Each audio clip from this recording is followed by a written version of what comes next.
Tinorlak talaga!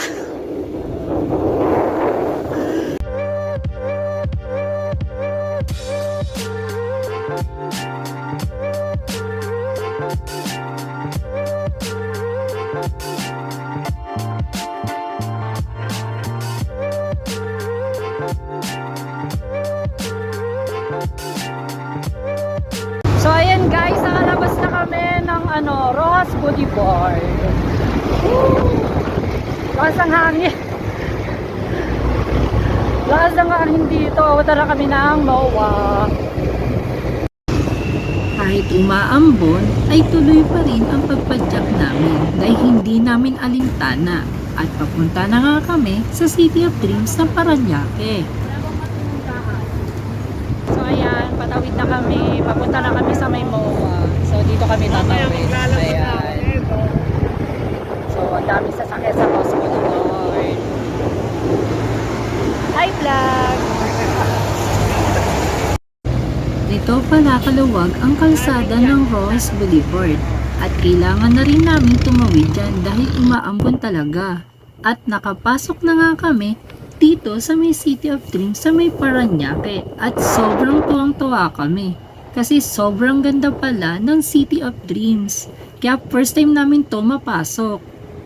Nag-selfie muna kami dyan kahit saglit.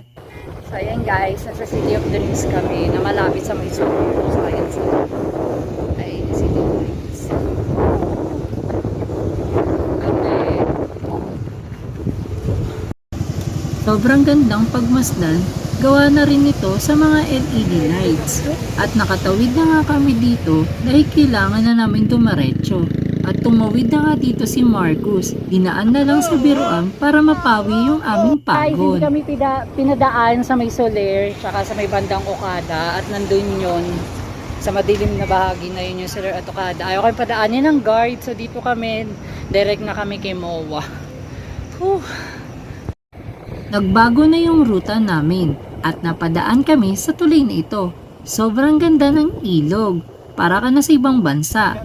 At heto na nga, ay nakarating na rin kami sa may MOA Complex at nandito yung MOA Arena. Finally, nasa MOA Arena na kami at eto yun, nasa likod ko. Saya. Ayan siya, MOA Arena. Dumaan na kami sa may harap ng MOA Arena at sobrang ganda niya ng malapitan dahil first time ko rin to madaanan dahil nakikita ko lamang ito sa TV. Ito naman si Mark ay nagpahuli, di tamang video lang din siya. Finally guys! Ang saya! MOA ay! Ayan siya! Woo! Saya! Seaside! Nagbabadya na yung ulan, pero todo pa rin kami sa padyak. Sobrang ganda talaga ng Mawa'ay, lalo na yung seaside. Tapos, wala rin gaanong tao. Kami-kami lang talaga. Kaya binaybay na namin yung seaside ng MOA.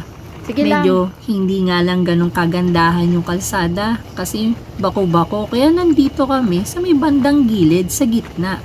Dahil dito lamang kami pwedeng dumaan. Yun nga lang, natapilok nga lang ako dyan. Kasi bako talaga yung kalsada. Kaya ang ginawa namin, umakit na lang kami sa may tiles sa may MOA. At papunta na kami dito sa may PICC. Dahil nagbago na naman ang aming ruta. Kaya pinipilit naming baybayin hanggang doon. Kaya ito, nasa MOA complex kami, puro tiles na yung dinadaanan namin. Kasi medyo bako-bako talaga yung kalsada at hindi kakayanin ng aming gulong. Siyempre, hindi maiiwasan yung pag-selfie namin dyan. Stop muna kami, stop over. So ito sila, ayan. Kapahinga muna kami sa gilid ng tubig. So paano? Hanggang dito na lamang yung part 2. May part 3 pa yan. So abangan ninyo. Paalam!